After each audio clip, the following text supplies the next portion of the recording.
अस्सलाम वालेकुम दोस्तों, मेरा नाम है अली उमर दाऊद और आप देख रहे हैं इस वक्त क्रिकेट की दुनिया पे अली एंड दाऊद शो। इसको देखना दोस्तों आप लोग से बात करने जा रहे हैं। बात करेंगे नंबर 1 पे श्रीलंका का बड़ा रोला दिख रहा है भाई, मुश्किल में लग रहा है श्रीलंका। इस एशिया कप को लेकर क्या अपडेट आ रही है वो आप लोग से शेयर करेंगे। बात करेंगे इसके बाद हमारे पास अपडेट आ रही है, पाकिस्तान भी फाइनली नीदरलैंड से जीत चुका है, इसके ऊपर बात करेंगे। बात करेंगे भाई इसके बाद कि बेसबॉल लगा के रखी हुई थी इंग्लैंड ने, साउथ अफ्रीका ने कहा चल मेरा पुत्र छुट्टी कर, क्या कहानी है वो भी आप लोग से शेयर करेंगे। और भी कुछ इंटरनेशनल खबरें हैं वो भी आपको बताएंगे। तो अगर आप हमारे चैनल पर नए और पहली दफा आए चैनल को लाजमी सब्सक्राइब कर लें और साथ में बेल आइकन बजाना भूलिएगा। तो बात का और साथ में इंडिया और जिम्बाब्वे पर भी बात करेंगे। तो बात का खास करते हैं नंबर 1 खबर के साथ जो हमारे पास आ रही है। चले पहले तो इंडिया और जिम्बाब्वे श्रीलंका की बात कर लें थोड़ी सी। तो दाऊद साहब, श्रीलंका का जो एशिया कप का रोला है वो बड़े मुश्किल में लग रहा है। श्रीलंका की जो गवर्नमेंट है वो श्रीलंका के ऑफिशियल्स पे तप गई है। उनका ये कहना है कि इन्होंने एशिया कप को सही तरीके से हैंडल नहीं किया, जिसकी वजह से जो होस्टिंग राइट्स हैं वो हमारे से चले गए। लेकिन ऑन द सीरियस नोट अगर देखा जाए तो गवर्नमेंट ही सबसे बड़ी कसूरवार है, जिसकी वजह से श्रीलंका से जो है वो राइट्स गए। हाँ देखिए, मामला काफी खराब है। आपको पता है कि सब टीम्स अपने स्क्वाड्स अनाउंस कर चुकी है, लेकिन श्रीलंका ने अभी तक स्क्वाड अनाउंस नहीं किया। खबर ये आ रही है कि जो स्पोर्ट्स मिनिस्टर रोहिशान है वो बड़े नाखुश नजर आ रहे हैं डिसिल्वा साहब से। उन्होंने ये कहा है कि आप लोग दुबई एशिया कप देखने के लिए भी नहीं जाएंगे। और आपको पता है जो होस्टिंग राइट्स हैं वो स्टिल श्रीलंका के पास है, लेकिन वेन्यू श्रीलंका नहीं रखा गया है। लेकिन अगर श्रीलंका के ये जो बोर्ड्स के ऑफिशियल्स हैं, आला ओहदेदार हैं, अगर ये नहीं जाते तो फिर होगा क्या कि होस्टिंग राइट्स भी छीन जाएंगे, क्योंकि श्रीलंकन क्रिकेट बोर्ड, एमिरेट्स और एसीसी इनको मिलकर एशिया कप करवाना है। और अभी तक अगर उनके बोर्ड्स के जो आला ओहदेदार हैं वो श्रीलंका से नहीं पहुंचे हैं, दुबई यूएई नहीं पहुंचे, तो तैयारियां कैसे होंगी? फिर यकीनन तौर पर एसीसी को खुद करना पड़ेगा और यूएई को उनको जिम्मेदारी देनी पड़ेगी।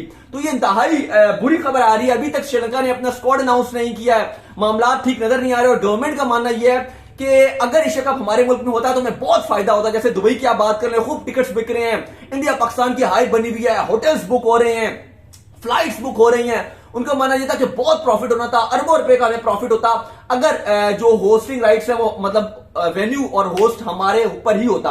लेकिन अब वो बड़े दुखी नजर आ रहे हैं, गुस्से में नजर आ रहे हैं। और उनका मानना यह है कि श्रीलंकन क्रिकेट बोर्ड की एफर्ट उतनी नजर नहीं आई, जिसकी वजह से हमें मिलियंस ऑफ डॉलर्स का नुकसान हो रहा है। बिल्कुल। इसके बाद जो हमारे पास अपडेट आ रही है जी, वो अपडेट हमारे पास आ रही है कि फाइनली पाकिस्तान ने भी नीदरलैंड को हरा दिया है और पाकिस्तान भी जो है वो 2-0 से सीरीज अपने नाम कर चुका है। अच्छी बात ये देखी कि आज एक यंगस्टर को एटलीस्ट चांस मिला, आगा सलमान, जिसने परफॉर्म किया।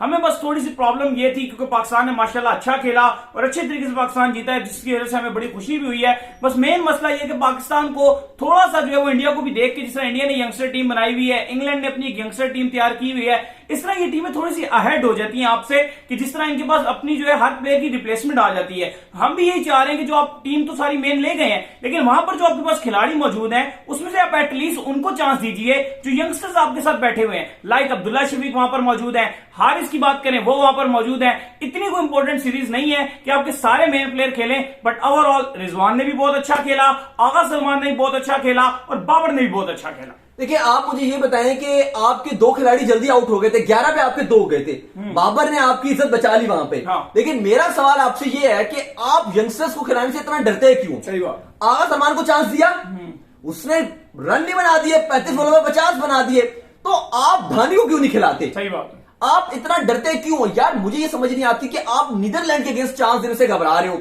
सबसे बड़ा जो मसला है वो विनिंग कॉम्बिनेशन का है। अगर आप ये सोचे ना कि यार विनिंग कॉम्बिनेशन हमने खराब नहीं करना, यार नीदरलैंड के अगेंस्ट कौन सा विनिंग कॉम्बिनेशन होता है? आप मुझे पहले ये बता दो, नीदरलैंड के अगेंस्ट कौन सा विनिंग कॉम्बिनेशन है यार? फॉर गॉड सेक यार, नीदरलैंड के अगेंस्ट कोई विनिंग कॉम्बिनेशन नहीं, आपके सारे विनिंग कॉम्बिनेशन है। आप जो भी खिलाओ नीदरलैंड के अगेंस्ट आपका विनिंग कॉम्बिनेशन होना चाहिए। ऑन द पेपर में गारंटी देता हूं यार, आप नहीं आप जीत जाओगे नीदरलैंड के साथ, लेकिन आप खुद में सेल्फ बिलीफ तो रखो। आपको क्यों डर लग यार? मैं ये कहता हूं, आप इमाम को खिलाए जा रहे हो नीदरलैंड के अगेंस्ट, आप क्या चला जाएगा कि आप आराम करवा के अब्दुल्ला शफी को खिला लो, कोई शक नहीं। आप रिजवान को आराम करवा के मोहम्मद हारिस को खिला लो, आप वसीम जूनियर को आराम करवा के धानी को खिला लो।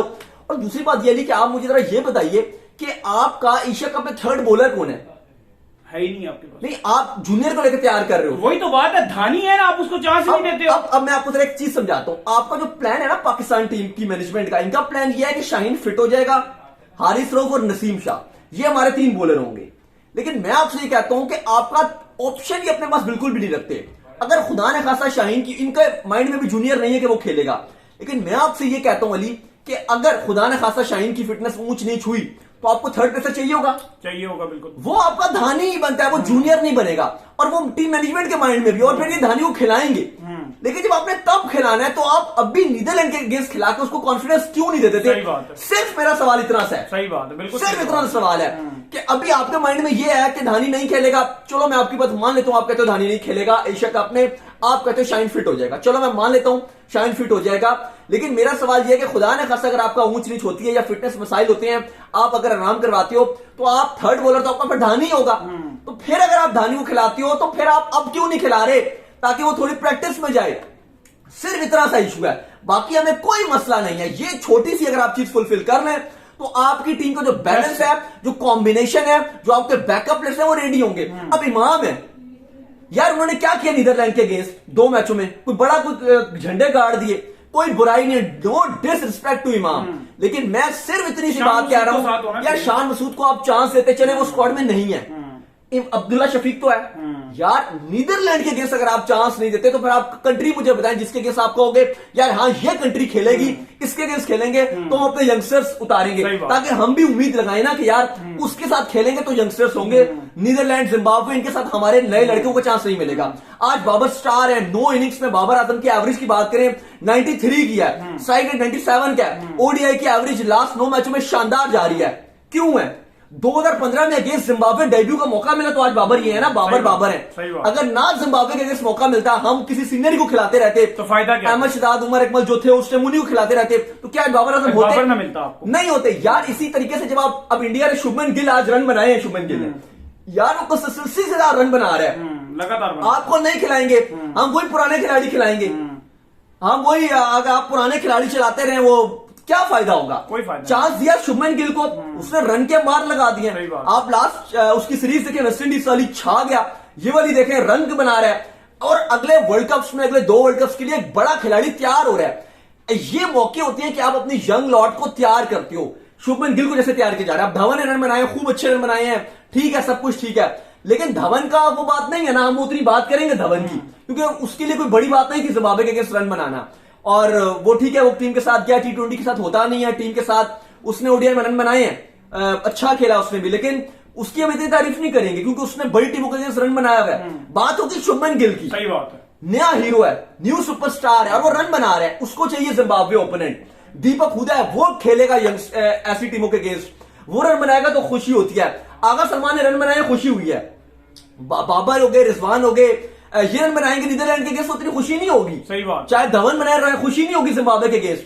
लेकिन खेलेगा ना यंगस्टर। अब देखो उन्होंने पूरा उनका जो एशिया कप का स्क्वाड है वो अलग है, उन्होंने अलग ही स्क्वाड ये भेजा है जिम्बाब्वे। इसमें खाली क्या है, धवन वो सॉरी केएल राहुल जो ज्वाइन करेंगे वो भी वजह है उसकी कि उन्होंने क्रिकेट नहीं खेली थी, बाकी हुडा ने स्क्वाड में है खाली, या Deepak Chahar stand by player में है। ये हम बात कर रहे हैं कि आप अपनी नई टीम उतारें। हल्की टीम अगर आप खेल रहे हैं अगेंस्ट, मिनू टीम के अगेंस्ट खेल रहे हैं, नीदरलैंड के अगेंस्ट, आप अपनी यंग लॉट को तैयार कीजिए, और कोई इशू नहीं है। बस आप थोड़ी सी ये तब्दीली करेंगे तो आप भी जो है वो अपना बैकअप तैयार करेंगे। अब मेरा खाली मसला ये है कि सवाल पूछना हमारा हक है, और सवाल हमारा ये है कि अगर आप खुदा ने खासा आपका कीपर को कोई निगल शिगल आता है, कोई खिंचाव शिचाव आता है, कोई इंजरी आती है, कोई ग्रोइन इंजरी खुदा ना खासा कोई भी मसला आ जाता है, यार खेल रहे हो ना, आप इंसान हो, कौन ग्लव्स पहनेगा, कौन कीपिंग करेगा? आपके पास एक सवाल का भी जवाब नहीं है। जितने भी हम सवाल पूछ लें, आप एक सवाल का जवाब दे दें तो हम मान जाएंगे यार ठीक है, आप 100% ठीक है, हम गलत है, हम अपनी गलती तस्लीम करेंगे ऑन द एयर। लेकिन आप एक बार बताएं तो सही कि यार अब सबने 17 रुकनी स्क्वाड अनाउंस किए हैं, इंडिया ने स्टैंड बाय भी प्लेयर अनाउंस किए हैं, स्क्वाड के साथ उनके 3 कीपर जा रहे हैं, राहुल भी कीपर है, कार्तिक भी, पंत भी कीपिंग कर लेता है। हमारे पास रिजवान के अलावा की कीपिंग ही नहीं करता है ही नहीं कोई, तो आप किससे करें? हम रिप्लेसमेंट नहीं रखते हैं, मौजूद है लेकिन आप उसको खिलाते नहीं, स्क्वाड में भी नहीं रखते। हाँ, सबसे बड़ी बात है। अभी तो है ओडीआई में, लेकिन T20 में नहीं है। बस ये थोड़े से सवालात के जवाब हैं, अगर ये चीजें ठीक हो जाएं तो फिर सब कुछ अच्छा हो जाए। इसके बाद हमारे पास अपडेट निकलकर सामने आ रही है, जो अपडेट आ रही है, जो मैच जारी है साउथ अफ्रीका और इंग्लैंड का, तो बड़ी जबरदस्त किस्म की जो है वो इंग्लैंड ने और साउथ अफ्रीका ने क्रिकेट खेली है, और इंग्लैंड की जो बेसबॉल की अप्रोच है सारी फारिग कर दी। नहीं, वाकई फारिग हो गई है, और 5 खिलाड़ी रबाडा ने आउट किया, और पूरी इंग्लिश टीम 165 रन पर ढेर हो गई। रबाडा की शानदार विकेटें थी, और ऑली पॉप ने जो है वो थोड़े बहुत रन बनाए। उसके बाद अगर आप साउथ अफ्रीका की बात करें तो 190 बना चुके थे, 4 खिलाड़ी आउट थे, पोजीशन उनकी बड़ी स्ट्रांग नजर आ रही है साउथ अफ्रीका की, और लग यही रहा है कि जो WTC का पॉइंट से पहले साउथ अफ्रीका कुछ ना कुछ करेगी, क्योंकि इंडिया हो गया या पाकिस्तान हो गया, इनके हक में यही बेहतर है कि साउथ अफ्रीका हारे, क्योंकि इसलिए कि फिर ऑस्ट्रेलिया वैसे ही अच्छा कर रही है, और अगर साउथ अफ्रीका इतना अच्छा करती थी तो रोला हो जाएगा। अच्छा, दूसरी तरफ वाली डोमेस्टिक का भी जो है खबर आ रही थी, आजम खान जो है पाकिस्तान के, उनको CPL में इजाजत नहीं मिली। कुछ कहानी समझ ही नहीं आई कि इमाद को और आमिर को इजाजत मिल गई, इसके अलावा चले आमिर तो रिटायर्ड है, उनको तो ठीक है मिलनी थी, इमाद को भी मिल गई, लेकिन कासिम अकरम को भी नहीं मिली और आजम खान को भी नहीं मिली। और मसला यह है कि जो आपका नेशनल T20 कप है वो 30 अगस्त से शुरू हो रहा है। मुझे ये बताएं कि एशिया कप छोड़ के लोग क्या डोमेस्टिक T20 कप देखेंगे? ये तो ये रखते इसी टाइम पर है, पूरी इनकी टीमें खाली बैठी रहती हैं सारे इनके। हमने पिछले 2-2 महीने यहाँ बात की कि सब प्लेयर वेले बैठे हुए थे, उस टाइम पे टूर्नामेंट ऑर्गेनाइज नहीं होता। लास्ट 3 महीने इनके पास फ्री थे, उससे इन्होंने क्रिकेट ही नहीं कराई, तो ये भी बड़ी हमने भी कवर करने जाना है, तो उसमें भी अब हम एशिया कप कवर करने जाए या डोमेस्टिक कवर करने जाए, फिर यहाँ मसला आ जाता है ना, फिर तो ये भी इशू है। तो उम्मीद करते हैं कि आज का हमारा शो आपको आएगा पसंद है। आप वीडियो को लाइक कीजिए, हमारे चैनल को सब्सक्राइब कीजिए, साथ लेके बेल आइकन को बजाइए और एक और काम कर लीजिए, हमारे फेसबुक पेज को फॉलो कर दीजिए। Good night.